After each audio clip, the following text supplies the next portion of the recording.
व्यापारी का पतन और उदय पंचतत्व की कहानी। वर्धमान नामक शहर में एक बहुत ही कुशल व्यापारी दंतिल रहता था। राजा को उसकी क्षमताओं के बारे में पता था, जिसके चलते राजा ने उसे राज्य का प्रशासक बना दिया। अपने कुशल तरीकों से व्यापारी दंतिल ने राजा और आम आदमी को बहुत खुश रखा। कुछ समय के बाद व्यापारी दंतिल ने अपनी लड़की का विवाह तय किया। इस उपलक्ष्य में उसने एक बहुत बड़े भोज का आयोजन किया। इस भोज में उसने राज परिवार से लेकर प्रजा तक सभी को आमंत्रित किया।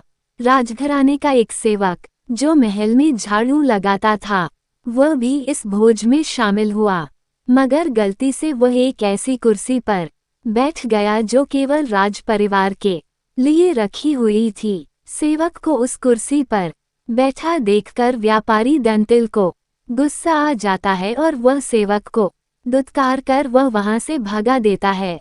सेवक को बड़ी शर्मिंदगी महसूस होती है और वह व्यापारी दंतिल को सबक सिखाने का प्रण लेता है। अगले ही दिन सेवक राजा के कक्ष में झाड़ू लगा रहा होता है। वह राजा को अर्धनिद्रा में देखकर बड़बड़ाना शुरू करता है। वह बोलता है, इस व्यापारी दंतिल की इतनी मजाल कि वह रानी के साथ दुर्व्यवहार करे। उद्धरण चिन्ह। ये सुनकर राजा की नींद खुल जाती है और वह सेवक से पूछता है, क्या ये वाकई में सच है? क्या तुमने व्यापारी दंतिल को दुर्व्यवहार करते देखा है? सेवक तुरंत राजा के चरण पकड़ता है और बोलता है, मुझे माफ कर दीजिए, मैं कल रात को सो नहीं पाया। मेरी नींद पूरी नहीं होने के कारण कुछ भी बड़बड़ा रहा था। ये सुनकर राजा सेवक को कुछ नहीं बोलता, लेकिन उसके मन में शक पैदा हो जाता है। उसी दिन से राजा व्यापारी दंतिल के महल में निरंकुश घूमने पर पाबंदी लगा देता है और उसके अधिकार कम कर देता है। अगले दिन जब व्यापारी दंतिल महल में आता है तो उसे संतरिया रोक देते हैं। ये देखकर व्यापारी दंतिल बहुत आश्चर्यचकित होता है। तभी वहीं पर खड़ा हुआ सेवक मजे लेते हुए बोलता है, अरे संतरियों, जानते नहीं ये कौन है? ये बहुत प्रभावशाली व्यक्ति हैं जो तुम्हें बाहर भी फिंकवा सकते हैं, ठीक वैसे ही जैसा इन्होंने मेरे साथ अपने भोज में किया था। तनिक सावधान रहना। ये सुनते ही व्यापारी दंतिल को सारा माजरा समझ में आ जाता है। वह सेवक से माफी मांगता है और सेवक को अपने घर खाने पर बुलाता है।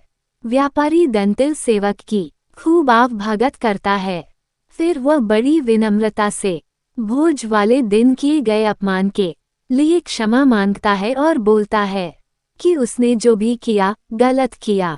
सेवक बहुत खुश होता है और व्यापारी दंतिल से बोलता है, आप चिंता ना करें, मैं राजा से आपका खोया हुआ सम्मान आपको जरूर वापस दिलाऊंगा।